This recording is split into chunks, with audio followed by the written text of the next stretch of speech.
should we wrap up with your rant? So I'm going to invite you for maybe a minute or two to really vent off about something that annoys you. The fact is that we have a new religion, and it's just as destructive as all the other ones. But this one is called climate change. Wow. It has a high priestess, Greta, Our Lady of Perpetual Hysteria. In every area of life, you have opposing views, you know, whether it's politics, the law, media, you know, if there's something we discussed, you have someone on one side, someone on the other. That is not allowed in the new religion. No one is allowed to oppose the popular view. I suppose it's because they're afraid that it'll be discovered that it's nonsense, which of course it is. There is no climate emergency. The world is not going to come to an end. CO2 is a wonderful gas, and without it, nothing would grow. The big problem with the world is population. And if you cut back on CO2, then there will not be enough food grown to feed this vastly growing population. There are great scientists, and people should listen to them. Go find them on YouTube or read about them.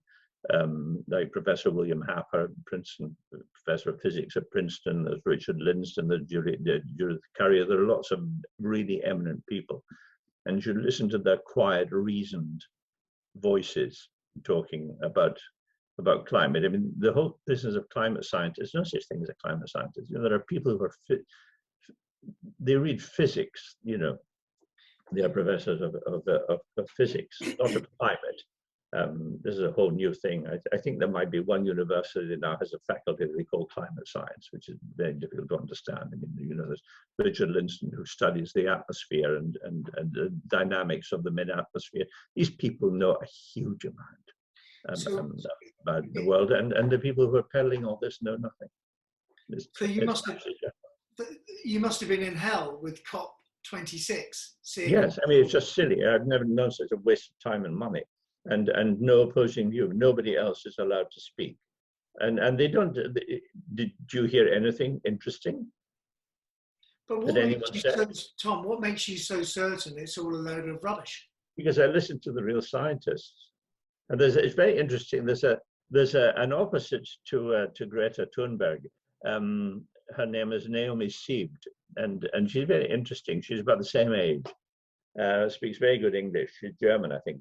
And if you look her up on YouTube, you'll hear her say that she was on the same side as Greta. You know, she believed all that, and then she thought, well, maybe I'll have a look at the science. And she had a look at the science, and like me, thought, there's something seriously wrong with this. But she's not allowed a voice. She's not invited to COP26. Not, I don't think Greta was invited out. She just turned up and, you know, made a lot of noise on the pavement. But if people actually genuinely look at the science, they'll learn that there is no catastrophe, or if there is a catastrophe on its way, there is nothing we can do about it. We can only prepare for it. You build dikes if you live in a low area. But it's not our production of CO2. There have been times in history when CO2 has been much, much higher, like 1,000 parts per million. So how could, you know, the David Attenboroughs, Prince Charles, Prince William, all the politicians, how can they have got it all so wrong? Why?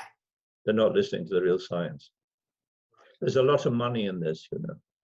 I mean, you'd think that car manufacturers would have thought, oh my heaven, you know, what about the cars? About what? But no, they're rubbing their hands in glee, because everybody in the world is going to have to buy a new electric car. Oh boy, is that profit there.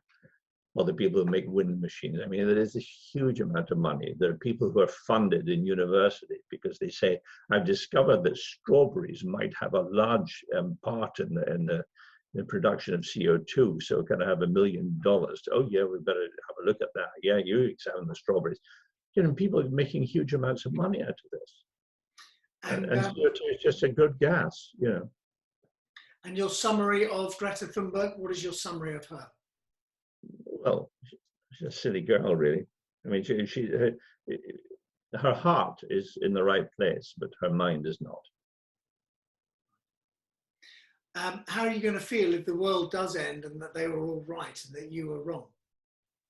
Well, it won't. I mean, it won't. I have to live an awfully long time to be aware of the world ending. Okay, we'll leave on the world ending.